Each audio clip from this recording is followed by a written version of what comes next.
A Bíblia Nossa de Cada Dia está começando agora e você é muito bem-vindo novamente para nós meditarmos na Palavra de Deus. Hoje nós vamos meditar no Salmo de número 50 e é o primeiro Salmo de Asaf que nós vamos ler na Palavra de Deus. Então, se você gosta de anotar curiosidades, Asaf foi um dos escritores de Salmos. E quem era Asaf? Calma, a gente já vai ver na Bíblia. Mas você anote aí, o Salmo 50 pertence a Asaf e é atribuído também a ele os salmos de número 73 até 83, ou seja, um total de 12 salmos. E onde a palavra de Deus menciona Asaf? Bom, anota aí, por favor. Primeira Crônicas, capítulo 6, verso 31 até o verso 33, fala assim, ó, preste atenção. Estes são os homens a quem Davi encarregou de dirigir os cânticos no templo do Senhor, depois que a arca foi levada para lá. Eles ministravam o louvor diante do tabernáculo da tenda do encontro, até quando Salomão construiu o templo do Senhor em Jerusalém. Exerciam as suas funções de acordo com o que lhes fora ordenado. Então, a partir do verso 33, fala assim: estes são os que ministravam com seus filhos. E aí nós temos alguns versículos, e eu quero que você vá comigo até o versículo 39, que diz: à direita de Remã ficava seu parente Asaf. Tadã! Olha aqui, Asaf.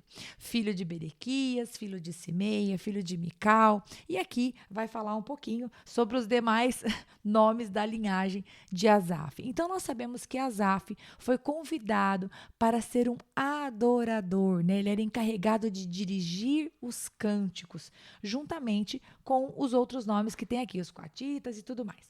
Então, Asaf, ele era um dos principais músicos de Davi. E eu vou pedir que você anote uma outra referência, se você gosta de anotar, senão você apenas escute. 1 Crônicas, capítulo 16, o verso 5 e o verso 6 fala assim: Asaf era o chefe e Zacarias vinha em seguida. Depois Jeiel, Semiramote, Jeiel, Matitias, Eliabe, Benaia, Obed-edom e Jeiel. Eles deviam tocar lira e harpa, enquanto Asaf tocava os símbolos.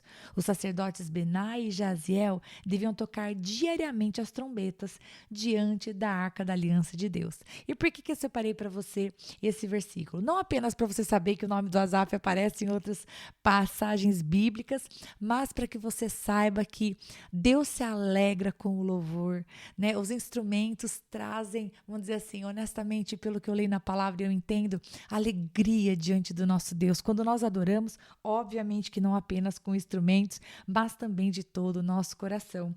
E se você quer anotar mais uma referência em que aparece o nome de Asaf, 2 Crônicas, capítulo 29, verso 30, te traz isso. Olha o que diz aqui. O rei Ezequias e os seus oficiais ordenaram aos levitas que louvassem ao Senhor com as palavras de Davi e de Asaf, o vidente. A palavra vidente era usada também para profeta, né? Aquele que trazia a revelação do Senhor. E você vai ver no salmo de hoje que, meus queridos, verdadeiramente aqui Asaf está arrasando em trazer a revelação do Senhor. Quando eu li este salmo, meditando nele, quão impactada eu fiquei. E eu espero que você receba dessa mesma porção que eu recebi, porque foi tremendo para mim. Então vamos começar? Vamos lá. Versículo de número 1, eu estou lendo na NVI, que é a nova versão internacional. Se você estiver ouvindo na revista atualizada, tem um pouco de diferença nas palavras, mas o sentido é o mesmo. Então vamos começar? Verso de número 1. Fala o Senhor, o Deus Supremo. Convoca toda a terra, do nascente ao poente. E eu já paro para fazer uma observação aqui. Aqui, o primeiro verso, Asaf abre dizendo que Deus vai falar algo. É como se ele colocasse ali uns 2 pontos para dizer: escutem, porque a voz do Altíssimo vai ser pronunciada agora. E aparecem 3 nomes para Deus, né? 3 nomes de Deus nesse primeiro versículo, que é El, Elohim e Jeová, que significa Deus, né, como o poderoso princípio, Deus como o plural de majestade, de onde se subentende a ideia de trindade que é revelada no Novo Testamento, e o Deus da aliança que se revela pessoalmente. Então aqui Asaf estava pronunciando uma maneira de se referir a Deus muito conhecida por aqueles que estavam ouvindo, né? Você e eu, nós temos em língua portuguesa, então está escrito o Senhor, o Deus Supremo na NVI, ou se você estiver acompanhando Na revista atualizada, como está aqui aberto de mim, fala o poderoso, o Senhor Deus. Mas para eles havia um outro peso, porque aqui Asaf estava usando a palavra El, em hebraico, Elohim e Jeová. Ok? Muito bem. Então ele diz, pessoal, preste atenção porque agora Deus vai falar. Versículo 2: Desde Sião, perfeito em beleza, Deus resplandece. Nosso Deus vem. Certamente não ficará calado. À sua frente vai como um fogo devorador, e ao seu redor uma violenta tempestade. E aqui Asaf pinta para nós, meus queridos, a figura de um Deus tão poderoso, cuja glória, cujo poder supremo é capaz de destruir tudo à sua volta. E é engraçado que Asaf, ele menciona Deus como essa violenta tempestade, né, aquilo que é destruidor, exatamente fazendo um contraponto com o fato de que ele estava calado. Então, é como se Deus dissesse: o meu silêncio não significa que eu não vejo, porque aqui ele vai colocar duas coisas. Certamente não ficará calado e ele vem como uma violenta tempestade. Sabe o que isso fala para nós? Não significa que porque o juízo de Deus não está se manifestando naqueles que estão fazendo coisas erradas, que Deus não está vendo. Não significa que Deus não tem poder para julgar. E não significa que Deus não vai julgar. Né? Porque algumas pessoas, quando elas estão fazendo coisa errada e nada de ruim está acontecendo com elas, elas pensam, yay, vamos continuar, então fazendo tudo errado. Mas Asaf vem trazer para nós uma realidade. Enquanto Deus está calado, ele ainda está vendo. E ele tem poder. E ele vem, que como diz esse versículo, começo do versículo 3 diz, nosso Deus vem. E ele vem, meus queridos. Vamos continuar a leitura? Verso 4. Ele convoca os altos céus e a terra para o julgamento do seu povo. Uou! É como se o Senhor estivesse, aqui nas palavras de Asaf, dizendo, eu vou julgar o meu povo. Até agora eu fiquei calado, mas eu tenho algumas coisas para falar. E esse julgamento que é apresentado aqui, e a gente vai ler isso, você vai entender o que eu estou falando, não é um julgamento para pronunciar uma sentença. Mas a ideia da palavra de Deus aqui é trazer a verdade à luz, né? A trazer à luz aquilo que as pessoas precisam entender e trazer o arrependimento para os pecadores, porque essa é a vontade de Deus, que o seu povo se arrependa. E aí ele continua no versículo 5. Ajuntem os que me são fiéis, que mediante sacrifício fizeram aliança comigo. Então ele está verdadeiramente chamando para o juízo aqueles que declaram-se seu povo, que conhecem a sua aliança e que por algum motivo não estavam agindo da maneira correta. 1 Pedro, capítulo 4, verso 17, diz assim, pois chegou a hora de começar o julgamento pela casa de Deus. E se começa primeiro conosco, qual será o fim daqueles que rejeitam o evangelho de Deus? Obviamente que eu estou fazendo uma comparação, né, do Salmo, que é um texto do Antigo Testamento, com 1 Pedro, que é um texto do Novo Testamento. E eu faço essa comparação apenas para nos trazer a lembrança que aqui no Salmo, o Senhor ele estava se referindo ao seu povo, aos israelitas, ao povo de Israel, aqueles da aliança. Mas nós também, como igreja de Deus, como corpo de Cristo, como pedras vivas desse edifício, não podemos esquecer que haverá também um encontro com o nosso Criador.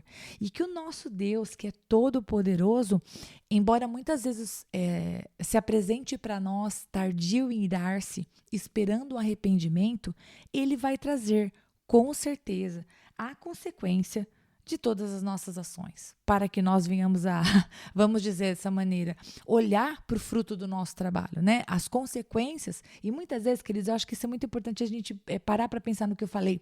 Às vezes a gente experiencia as consequências de coisas que fizemos, só que essas consequências demoram um pouco para aparecer, e a gente esquece que foi a gente que plantou aquilo. E aí a gente olha para Deus com aquela cara de bravo e fala, Deus, mas por que o Senhor está permitindo isso? Sem nos lembrarmos que aquilo que estamos colhendo é fruto da nossa própria semeadura. Muitas vezes isso acontece, meus irmãos. A gente olha para Deus em busca de um milagre, e não é que Deus não possa fazer milagres, mas a gente esquece que a gente não semeou direito.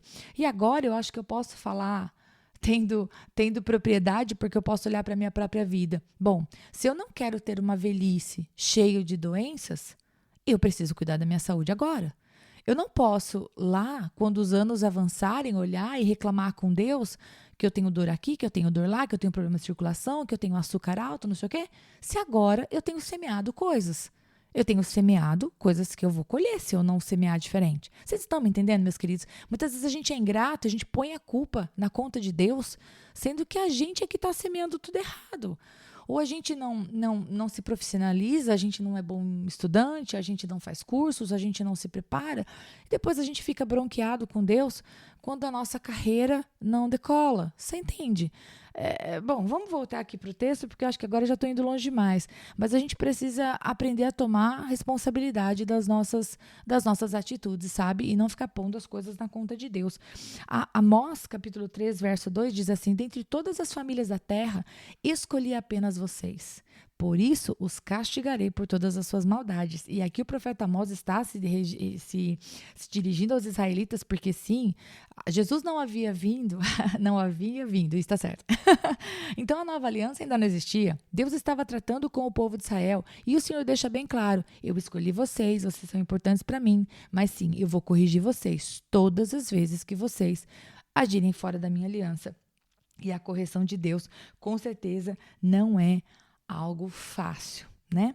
Então, se você quiser anotar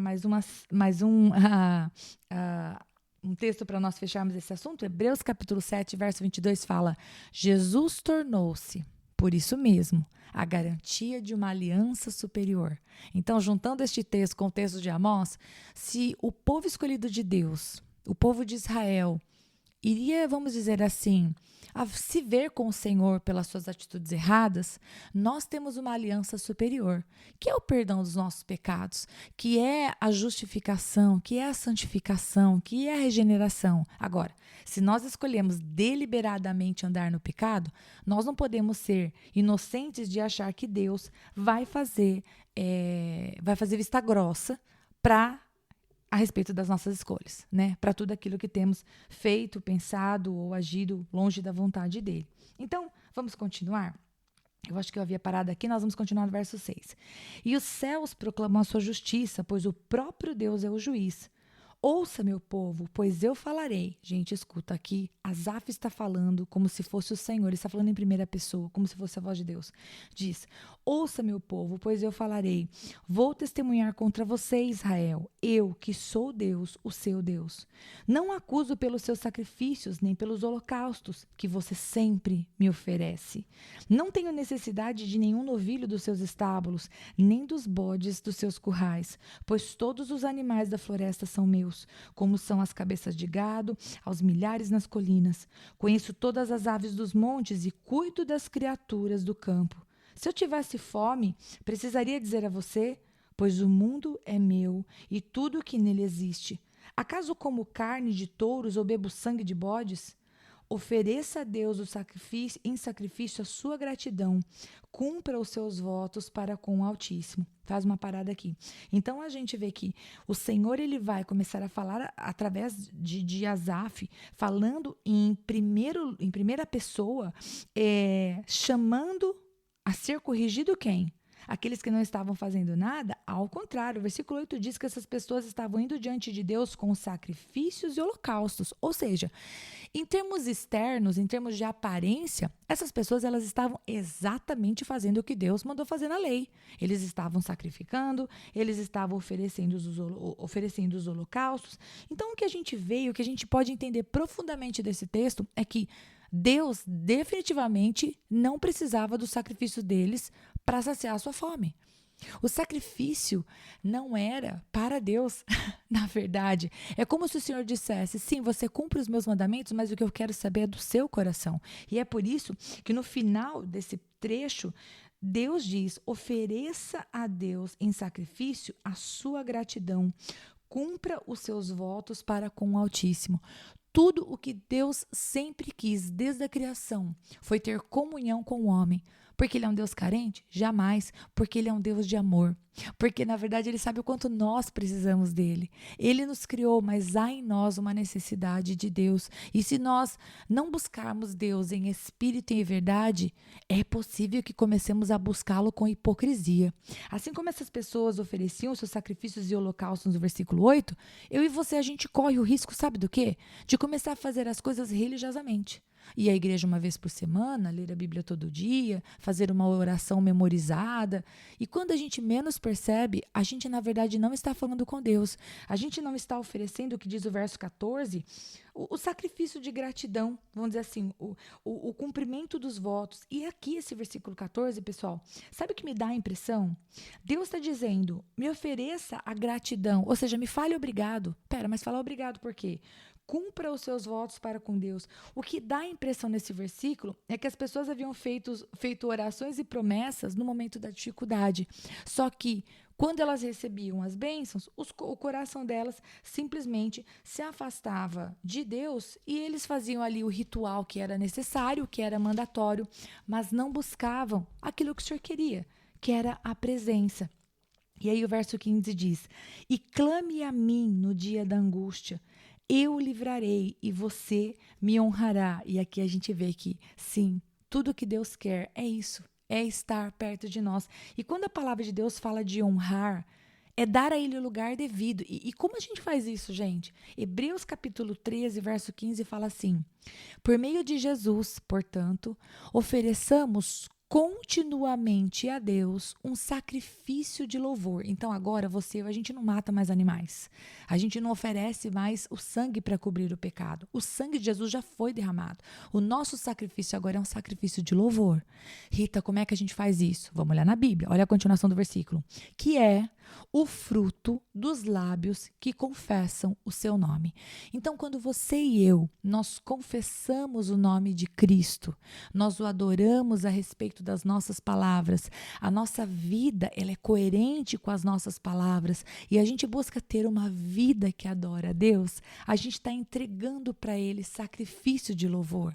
A minha vida e a sua vida entregue diante de Deus todos os dias, esse é o sacrifício.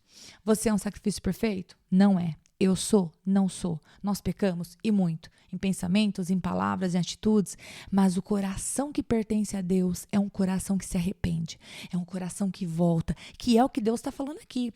Quando Deus, através de Asaf, fala para as pessoas: parem de ficar me oferecendo sacrifício como se fosse isso que eu quero. O que eu quero é que vocês sejam agradecidos. O que eu quero é que vocês cumpram os seus votos. O que o Senhor está falando em outras palavras? Ele está dizendo: se arrependam, voltem dos seus caminhos. E ele está fazendo isso diante de todas as testemunhas que ele chamou para ver esse julgamento. Talvez para que aprendam pelo exemplo. Verso 16. Mas ao ímpio, ok, e aqui Deus vai se referir àquele que está agindo com hipocrisia. Porque veja, mas ao ímpio Deus diz: que direito você tem de recitar as minhas leis ou de ficar repetindo a minha aliança?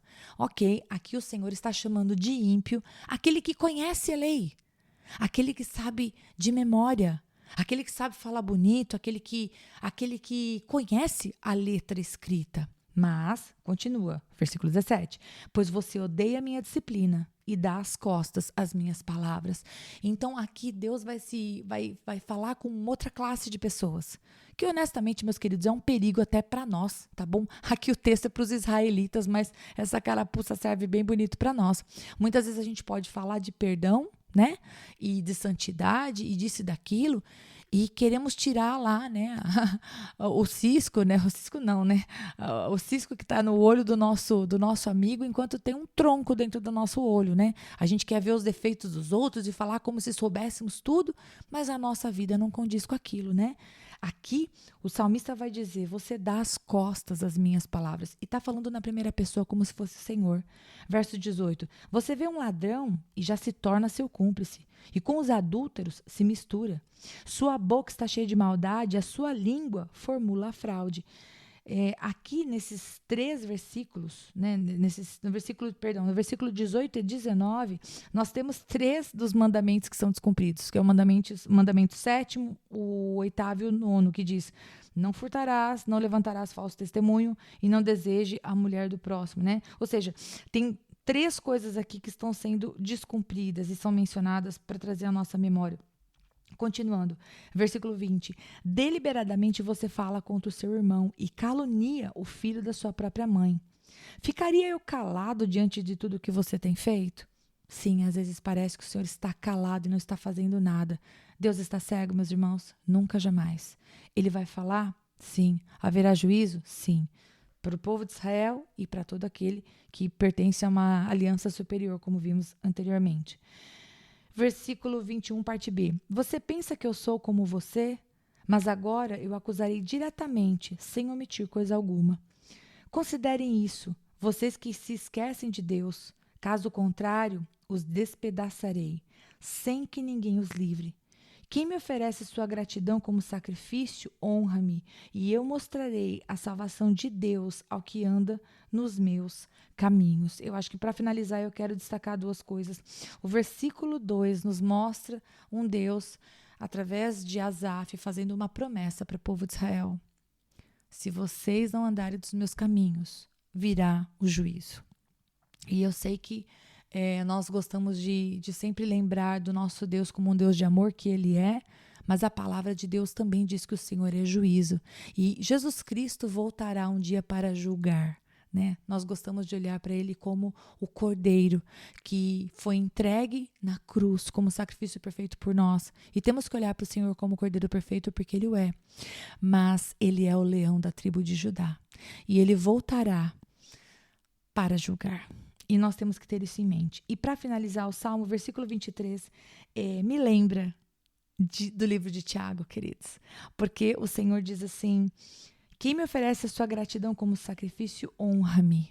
E eu vou mostrar para ele a minha salvação. Então, que eu e você, nós possamos mostrar a nossa gratidão. Rita, como que a gente mostra gratidão para Deus? Bom, a gente pode falar obrigado ao Senhor. A gente pode aprender a agradecer até mesmo pelos momentos difíceis. E se você tem uma boca que infelizmente foi ensinada a murmurar, a reclamar, a só ver o defeito, se você tem uma mente condicionada para sempre olhar para o copo vazio, ao invés de ver a possibilidade de encher, eu quero te fazer um convite a orar depois desse podcast e pedir para o Senhor, Pai, em nome de Jesus, muda minha mente. Senhor, por favor, transforma o meu coração. Eu acabei de assistir um filme com a minha família antes de vir gravar esse podcast, que se chama Soul Surfer. Eu acho que está na Netflix, não tenho certeza. E uma das cenas lá me impactou muito porque a moça que está falando com aqueles jovens, ela mostra 2 fotos. Só que primeiro ela mostra as fotos assim com um zoom muito grande, então é impossível saber o que você está vendo. E depois ela diminui o zoom, então você enxerga o objeto na sua totalidade. E ela dá 2 exemplos disso. E realmente, quando você olha para aquela situação muito, muito ampliada, você não sabe o que é aquilo. Mas quando diminui, você enxerga a figura toda. E a lição que ela traz para aqueles jovens é, quando você está de frente com um problema tão grande, você tem dificuldade para enxergar o todo dele. Então, muitas vezes você precisa parar e antes de começar a julgar, desesperar e falar um monte de coisa ruim, você vai orar. E você pede para que Deus te mostre a foto inteira. Você pede para que o Senhor te ajude a enxergar pela perspectiva dele, ao invés de abrir a sua boca para falar um monte de coisa que não deve. Porque as palavras, elas são como flechas. E depois que a gente abre a nossa boca para lançar essas palavras no coração das pessoas que nós amamos, por mais que a gente peça perdão, e a pessoa que tem Cristo vai te perdoar, porque ela foi perdoada por Cristo, ela tem que te perdoar. Mas você causou um ferimento que você podia não ter causado se fechasse a boca. Então, as nossas palavras, como diz aqui em Tiago, elas são muito importantes e vamos oferecer então a gratidão ao Senhor, como diz o versículo 23. Versículo 1 de Tiago, capítulo 3, fala, meus irmãos, não sejam muitos de vocês mestres, pois, como sabem, nós os que ensinamos seremos julgados com maior rigor, pois todos tropeçamos de muitas maneiras. Se alguém não tropeça no falar, tal homem é perfeito, capaz de dominar todo o corpo. Segue comigo no versículo 9. Com a língua bendizemos ao Senhor e Pai, e com ela amaldiçoamos os homens, feitos à semelhança de Deus. Da mesma boca procedem bênção e maldição. Meus irmãos, isso não está certo. Acaso podem brotar da mesma água fonte doce e amarga? Meus irmãos, pode uma figueira produzir azeitonas ou uma videira figos? Da mesma maneira, uma fonte de água salgada não pode produzir água doce. Duas coisas eu quero destacar aqui. Uma delas é, vamos pedir ao Senhor para que uma vez que nós temos Jesus Cristo no nosso coração, as nossas palavras sejam boas, sejam as palavras que Ele falaria para todos aqueles ao nosso redor. E a segunda coisa é o começo do versículo que eu li, que é o versículo 1. Sempre que eu leio esse versículo, eu penso, será que as pessoas quando leem esse versículo pensam assim, melhor eu não ensinar a palavra de Deus, porque aquele que muito fala vai ser julgado. Bom, eu acho que se você está me ouvindo e você tem dom de ensino, você sabe que é impossível. Tudo que a gente aprende, a gente quer ensinar para alguém. Mas que nós sejamos mestres, que nós sejamos pessoas que amamos a palavra de Deus e amamos ensinar a palavra de Deus, mas que mais do que falar, nós sejamos pessoas que, como o apóstolo Paulo dizia, esmurremos o nosso corpo todos os dias, para que uma vez que a gente venha pregar o evangelho, a gente não venha a ser reprovado naquilo que pregamos. E que Deus abençoe muito você. Eu não sei se você ficou apaixonado por esse salmo, mas eu fiquei. Eu tentei ser o mais rápido possível. Esse podcast está chegando a 30 minutos, então eu vou finalizá-lo antes. Que Deus abençoe muito você e que ajude você a ter palavras de gratidão, apesar de toda a luta que você possa estar passando agora. Que você agradeça a Deus pela vida, pelo sol, pelo ar que você respira e pela chance de recomeçar. O que você quer colher amanhã, você vai começar a plantar hoje. Em nome de Jesus. Deus te abençoe e até o Salmo de número 51, se Deus quiser.